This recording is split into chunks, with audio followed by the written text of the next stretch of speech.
શુદ્ધ જળની ચમચી આચમણી લઈને એમાં ચોખા પુષ્પની પાખડી પધરાવી અને દર્ભ પધરાવી વિશ્વ દેવતાઓની સાક્ષીએ એક પિતા પોતાની પુત્રીનું કાંડું પતિના હાથમાં સોંપે છે, કન્યાદાનનો સંકલ્પ કરે છે.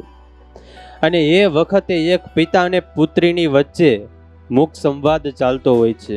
આમ તો શાસ્ત્રોકારોએ કીધું છે આ બધી વિધિ છે એનો ખૂબ જ ઊંડો મર્મ સમાયેલો છે. શુદ્ધ જળ લઈને પિતા કહેવા માંગે છે, હે દીકરી, આ જળ જેવું જીવન તારું નિર્મળ અને પવિત્ર બનાવજે. સ્વચ્છતા, શીતળતા અને મધુરતા રાખજે. ચોખા પધરાવીને કહેવા માંગે છે કે તારું સૌભાગ્ય અક્ષત રહે, અખંડિત રહે એવી અમે ભગવાનને પ્રાર્થના કરીએ છીએ.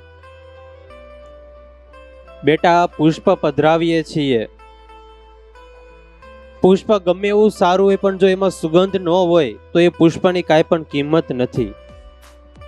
એમ દીકરી, તું રૂપવાન છો, ગુણવાન છો, પણ તારા જીવનની અંદર તારા ચારિત્રની સુગંધ રાખજે. તારી કુખ બેટા એવી ઉજળી રાખજે કે એનાથી કોઈ સતી, સુરા, કોઈ ભગવત ભક્ત સંતને જન્મ લેવાનું મન થાય.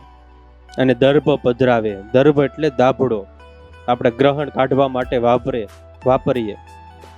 જ્યારે પણ અપવિત્રતા, અશુદ્ધતા હોય ત્યારે આ દર્ભ છે પવિત્રીકરણનું કાર્ય કરે.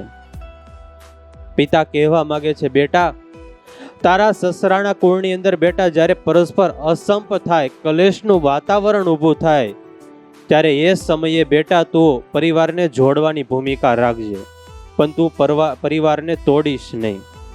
અને આવા શુભ સંકલ્પ સાથે પિતા એ કન્યાનું દાન કરે છે.